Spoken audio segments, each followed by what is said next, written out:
The president is a very patient man, but President Trump is starting to show, well, some frustration, blasting the hypocritical Dems in their evolving position on illegal immigration and open borders. A number of years ago, I see Chuck Schumer, we must have borders. Hillary Clinton, we must have borders. If people penetrate our borders, we must get them out of our country. Now, all of a sudden, they're big open border people. It's a whole big con job. Joining us tonight, Fox News legal analyst and host of Justice with Judge Jeanine. She's also the author of a new book called Liars, Leakers, and Liberals, the case against the anti-Trump conspiracy. And we recommend the book to you highly. And it's great to have you with us. Great to be here. Let's start with this farce in the House. Ryan has done it again.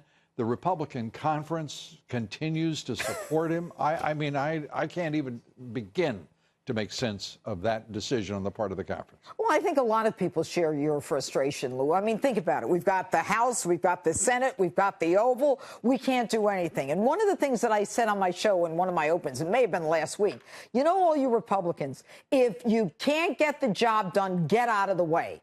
I started on Paul Ryan way back with health care when he trotted this bill out. Well, actually, he hid it in the basement, I think, in Congress. Nobody could see it, and yet everybody was supposed to vote on it. Messed that up when he had 7 years to fix that one up. That's when I said the guy's got to go. Tonight, I'm convinced he's got to go. He's a lame duck leader. He can't get anything done in the House. We've got the majority in the House. What is going on? And asking the question, what is going on? It becomes more urgent when you suddenly realize there is nothing in the House leadership. The president is talking about working with Dems. Yep. And McConnell is, I have no idea what he's doing. But they're all assuming that they're going to have to work with Dems instead of run on their agenda. This president, the Trump agenda, won for him. It is a remarkable and historic performance of the first year and a half he's been in office.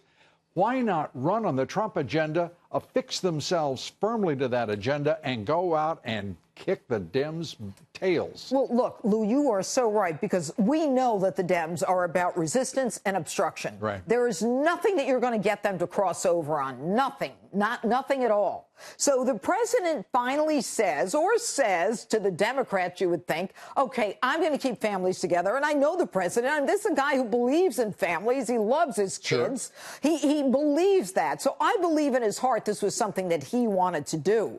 But now he does it. And Cuomo's going to sue him. This one's going to sue him. They're going to sue the administration. Here's the bottom line. If you don't want to be separated from your kids, don't come here with your kids. And especially, as the president pointed out, 10,000 of the 12,000 minors who have come into this country, unaccompanied minors, yes, they are being shipped here by parents who are just turning them over to the cartels, the human smugglers, the sex traffickers. It is appalling what we're doing. And what no one is asking the question. I mean, if I see one more tear in the eye of some phony on the left-wing networks, it's nauseating. Yeah. Why in the world are they not saying the nasty, awful things about the government of Mexico, which is making that 2000 journey possible, rather than against President Trump? You know what? Because it is an innate hatred of anything this man does. And I'm not even going to repeat it because we all know that. But here's the bottom line. This is the most successful, as you said earlier, presidential administration we've seen in the first year and a half. But what this president needs to do is get the Republicans behind him.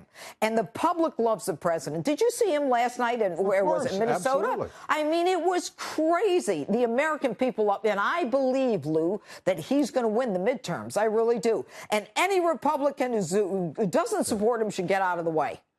If he campaigns on his agenda, and maintains as he has throughout. By the way, it's another historic aspect of this presidency, this young presidency, is that he has kept his promises. Yes. As his campaign says, promises made and promises kept. If he keeps his promises on the wall, on border security, on immigration, if he will roll on with that message and avoid, like the Dickens, any suggestion, intimation, or hint of amnesty, I think that the House will add seats, and if they get locked up on amnesty, they'll lose 50 seats, in my opinion. Well, I think that amnesty, to give you credit for what you're saying, is something that the hard right is very hard on. They do not want amnesty. But what I think is that the president said, look, I'll give 1.8 million of these DACA dreamers. I'll let them come in. Just give me the wall. Right. The people against him are McConnell and Ryan. In the omnibus, the 1.6 billion, all right, that was given, only is billion for the for the wall. None of it can be used for the concrete wall. Exactly. And I wish the president wouldn't refer to the wall when he's talking about that 1.6, because the American people need to understand. Yes. That $1.6 billion was for fences border and security, technology and all that stuff. BS. And he took, Paul Ryan took out funding for immigration and customs enforcement internally to the United States. It was a major the hell with you on the part of Ryan, and this president needs to reciprocate to Mr. Ryan. Well, yeah, and maybe Ryan ought to be out of there. Maybe they ought to have a leader now. He should be out. And by the way, on that, just today we learned Mark Meadows says he's definitively and definitely not going to run for Speaker. I guess clearing the path for, at least it seems like right now, Congressman Jim Jordan. So we love Jim Jordan. The guy's a wrestler. I mean, this is a guy who knows how to fight. I'm all for that one. Judge Jeanine Piro, good to have you with us. Come back quickly. I will. Thank you. And be sure to watch her with Justice with Judge Jeanine, Saturdays, 9 p.m. Eastern on the Fox News Channel.